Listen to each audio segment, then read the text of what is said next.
नमस्ते। कभी सोचा है कि सिर्फ एक एयरलाइन में आई दिक्कत पूरे देश को कैसे थाम सकती है? आज हम इसी हालिया उथल-पुथल की बात करेंगे और ये भी देखेंगे कि ये भारत की इकोनॉमी के बारे में एक बहुत बड़ी कहानी कैसे बताती है। तो चलिए शुरुआत करते हैं उस मंजर से जिसने हम सबको चौंका दिया था। याद है ना? हजारों लोग एयरपोर्ट पर फंसे हुए, फ्लाइट्स का घंटों तक कोई अता पता नहीं, और देश के बड़े बड़े एयरपोर्ट्स पर बस अफरा तफरी मची हुई थी।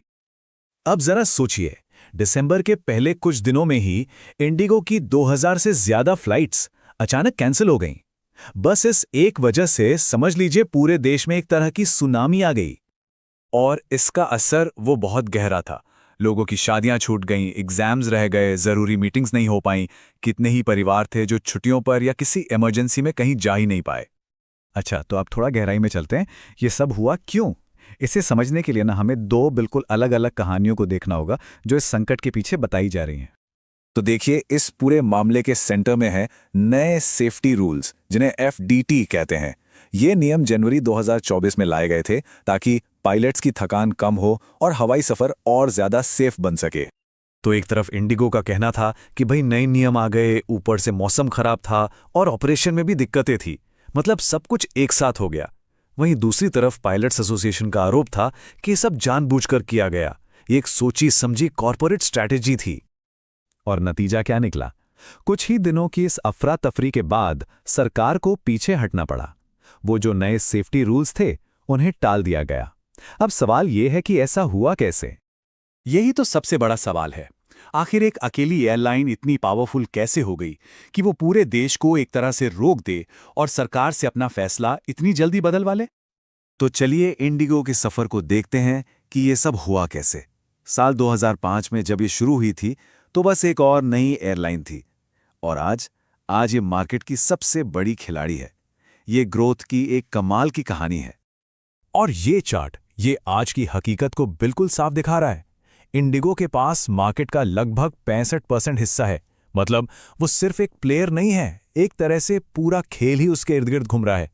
और इंडिगो का ये दबदबा तब बढ़ा जब पिछले 10 सालों में Kingfisher, jet Airways, Go Air जैसी दूसरी बड़ी एयरलाइंस एक एक करके मार्केट से बाहर होती चली गईं।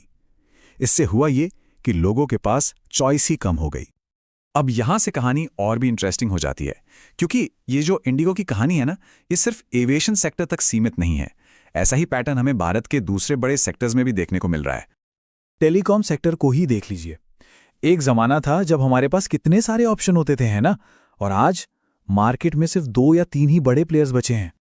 और यही ट्रेंड हमें सीमेंट इंडस्ट्री में भी दिखता है, और पोर्ट्स और एयरपोर्ट्स जैसे बड़े इंफ्रास्ट्रक्चर में भी, जहां कुछ ही बड़े ग्रुप्स का कंट्रोल बढ़ता जा रहा है। अब सवाल ये उठता है कि इसका हम पर क्या असर पड़ता है। तो देखिए, मुंबई एयरपोर्ट पर जो यूजर फीस अभी 175 रुपए है, उसे बढ़ाकर 3000 रुपए करने का प्रस्ताव है। ये होती है मोनोपोली की कीमत। और ये सब हमें एक बहुत ही जरूरी सवाल पर ले आता है। जब मार्केट की पावर कुछ ही हाथों में सिमट जाती है, तो इसका एक आम नागरिक पर क्या असर होता है? इस फर्क को देखिए। एक तरफ किसान आंदोलन था जिसे अपनी बात मनवाने में 1 साल से ज्यादा लग गया, और दूसरी तरफ एक एयरलाइन की दिक्कत जो 48 घंटे से भी कम में सरकार से पॉलिसी ही बदलवा लेती है। ये पावर का एक बहुत बड़ा असंतुलन दिखाता है। और ये जो पैटर्न है ना, मार्केट में चॉइस का कम होना, ये कहीं ना कहीं उस पैटर्न की तरह ही है जो हमें पॉलिटिकल स्पेस में भी दिख रहा है।